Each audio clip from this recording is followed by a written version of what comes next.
One Artist on Record, your ultimate intimate conversation with your favorite artist. And who's in the hot seat tonight? It's Gunnar Nelson of Nelson. Plus, if you want to see this episode unedited, uncut, join Patreon. There's a VIP backstage pass that will unlock all these episodes. Plus, the first of the month, we have a vinyl game, vinyl showdown, and vinyl prizes. You got to be in it to win it. All part of the Patreon link. But right now, this is part one of our conversation. So put your hands together. Welcome, Gunnar. And right now, it's all about to happen. Bam!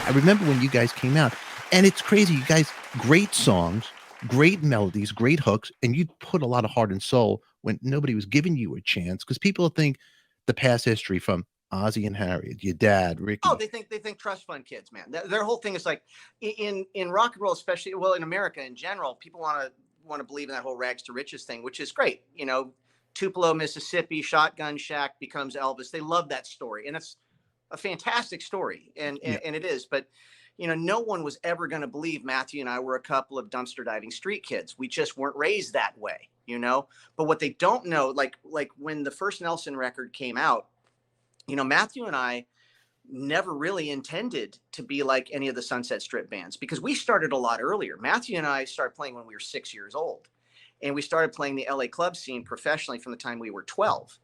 There's actually a law in Los Angeles now that underage performers can go in and perform in a club that serves liquor as long as they're escorted out by their guardian immediately after the show. That's our law.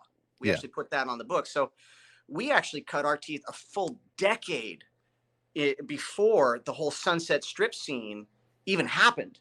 So at 12, Matthew and I were sharing the stage with like the Police and the Knack and the Go-Go's and all the bands in LA that had the skinny ties and the before their name. That's what Matt and I grew up in. And, you know, the funny thing is they think that a lot of the metal guys were so tough and stuff.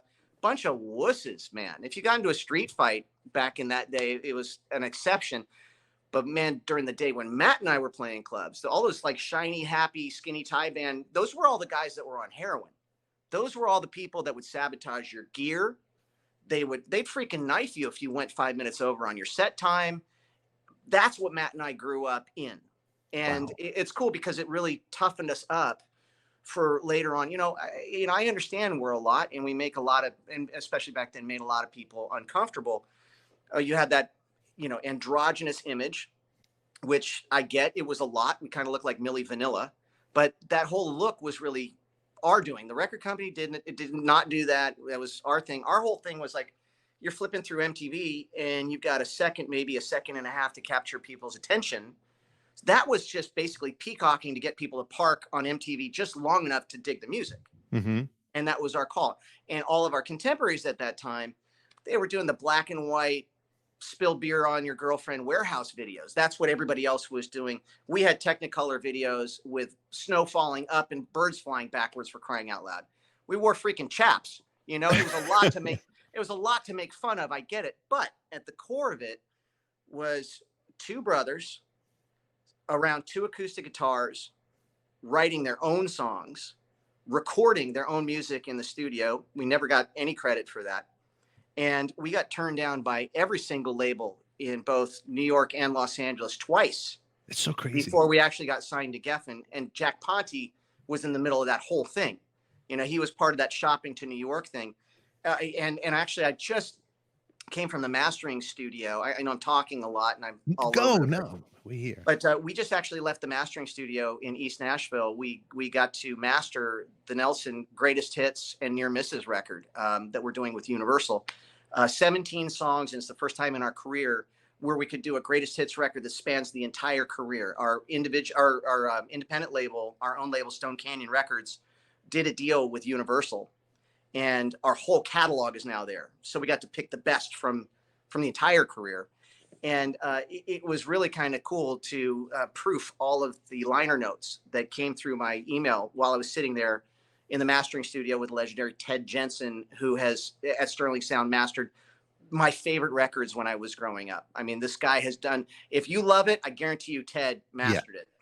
And I got to read all the liner notes, and Jack, my friend Jack Ponte, was mentioned in there too, about how we were sitting there on the porch of the Ponte house once upon a time. It's probably like 1987, 1988, in and around there.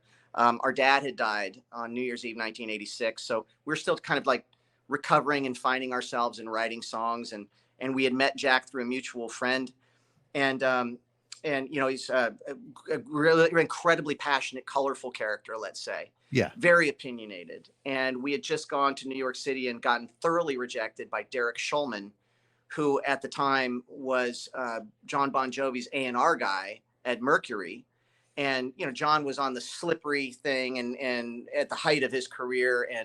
And Derek, I think, had also done night songs for Cinderella. And, you know, he was the top record company guy in the world at the time. And he took great relish at completely shooting me and Matt down when we played him our demo. And, you know, it was kind of one of those don't quit your day job, kids kind of thing. And I was sitting there and I was on Jack's porch and we were kind of going, wow, we've done the best we can. And I can't believe we got shot down. And that's like, you know, the 30th A&R guy on both coasts had said no. And I said, well, we just got to suck it up and keep writing and go back out there. And you know, we've learned a lot and stuff. And it just puts some fire in my belly and I want to go take another swing at it. And Jack off the cuff said, you know what, you and your brother can make more out of nothing than anybody I've ever met. And I went, thank you. And he said, I didn't mean that as a compliment. And I said, I understand you didn't, but I promise you, thank you. Yeah. And I agree. And it's been that attitude throughout our entire life, from any of the haters or the doubters or whatever, that would want to dismiss us as trust fund kids and we don't need the break and all that kind of stuff.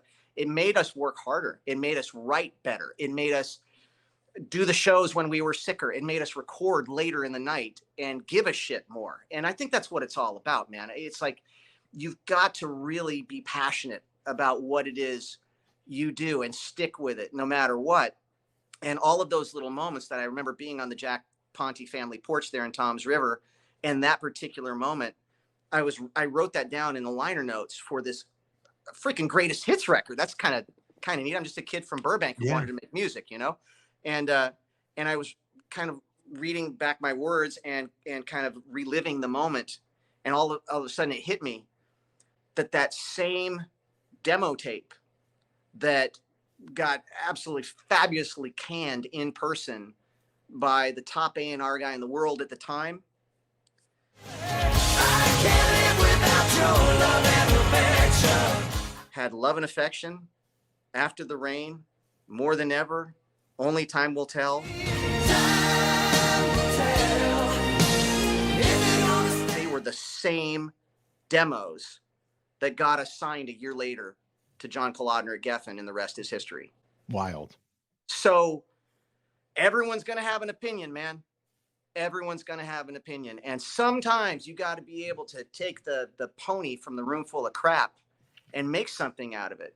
And you've got to have that certainty. You've got to have that belief. If you know it's good and you know it's the best you can possibly do, then keep on swinging, man. And then it only takes one yes. It really does. It takes one yes. We heard 1,000 no's, but at the right times in our life, we heard that one yes. Let me ask you, because you just named hit songs, and just to write one hit song is the hardest thing to do. All righty. And do you feel like these people, when you were shopping it, they just had a hard on, like they wouldn't give you a chance? You know what?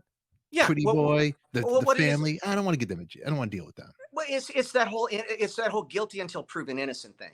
Yeah. You know, and honestly, I still get that from time to time. It's remarkable. Like, look, I was raised with Beatles.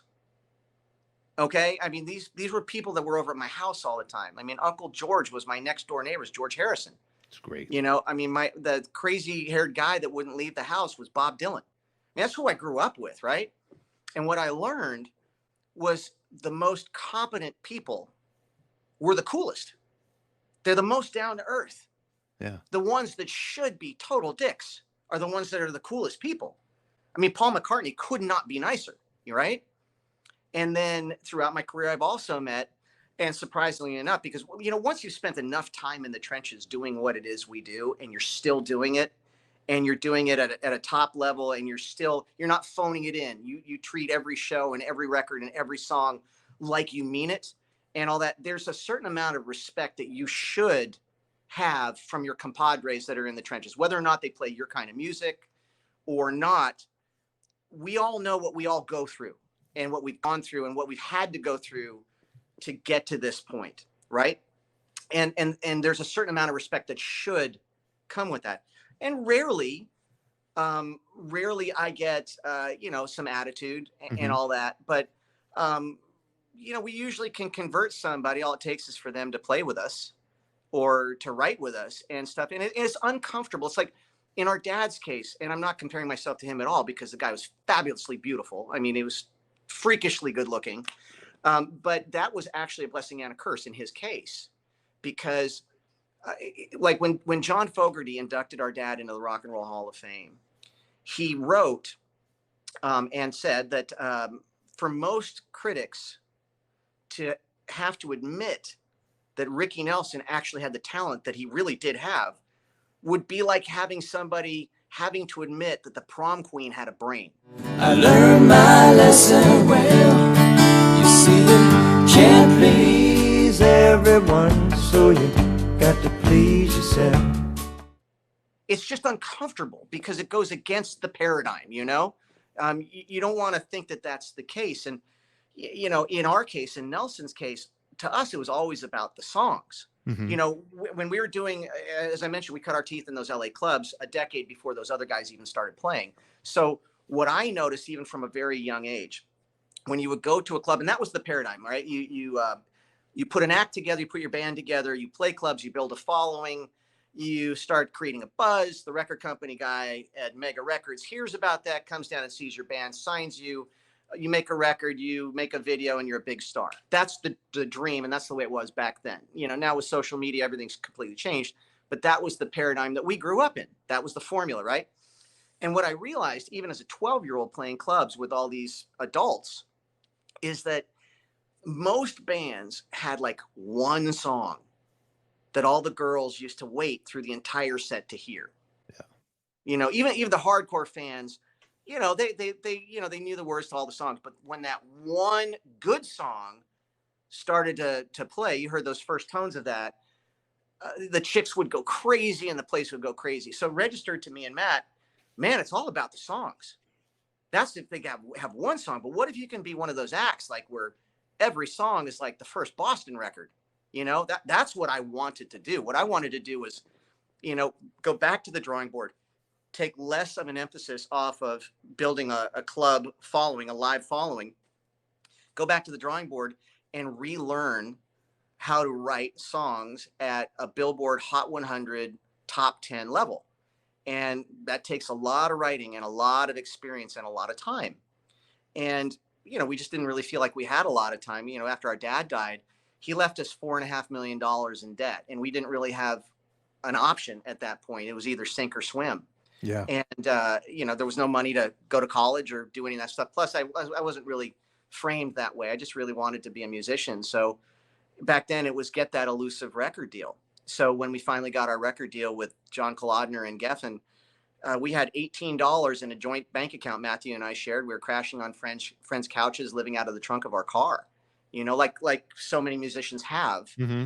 But our tale is very similar to somebody who didn't have a famous family or anything. We certainly never had a trust fund. We had our dad's debt. It took us 10 years to pay off his debt. Wow. That's and we're really proud of that, because everyone was saying, oh, you should have the estate declare bankruptcy. And our thing was like, well, our dad never did it while he was alive. He felt that was dishonorable. And I know that seems to be an outdated concept, but my family takes that seriously. So we spent all of our publishing money and our After the Rain tour money paying back our father's debt. And we're really proud of that. So when people go like, oh, trust fund kids and they don't need the break and all that kind of stuff, it's like, well, you know what? Suck it, because you don't know what you're talking about. But the most important thing is, look, it's no one's business how easy or hard we had it. It comes down to this, man. Do we create songs that become the soundtrack to people's lives and improves the quality of their life and improves the world that we live in? And the answer to that was, thank God, yes. And I was listening to the 17 cuts on that greatest hits record. The irony being one of the songs is a song called Won't Walk Away.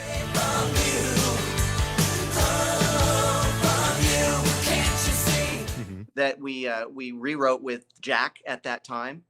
And Jack doesn't even know that a song that he worked on with us back in the day, when he basically was like, you guys just need to hang it up and all that kind of stuff, is on the freaking greatest hits record. So after this interview, I'm gonna get to actually send him a copy of it and say, thank God you were wrong. You know? You know what? Also, can you add on that interview? Be nice to Stefan. He's a nice guy. Can you add in that? I can try, but Jack's not a nice dude. You know. And by the way, for Jack to actually, you know, to pick on you means he likes you. I know. I think people watching this also who are going through hard times financially, and I think right here, your story can help other people. Maybe, you know, motivate them. Hey, you know what? I just watched Gunnar on Stefan's show. Oh, well, I hope so. I mean, I hope so. You know, the one thing that we all share is, you know, especially in this world where you've got social media and quick cuts and all of that. I love music. I genuinely love music. Yeah. I love music more than business. That's where my friend Jack Ponte and I disagree. We've always disagreed. Mm-hmm. I don't think it's about the dead presidents in your wallet. I don't think that's how you measure a man. I don't think that's how you measure a life. You know, I think once you have enough and you can take care of the people that you're supposed to take care of, then you can concentrate on, you know, doing God's work and improving lives and doing the best you can and having an adventure with it. And man, I've been doing this a long, long time, and I love music even more now than I did back then.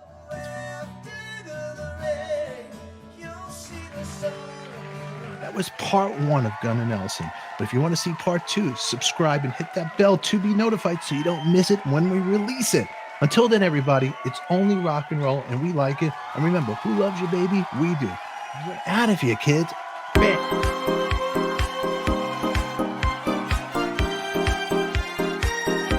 Still here. Well, click on the box right there. Bam.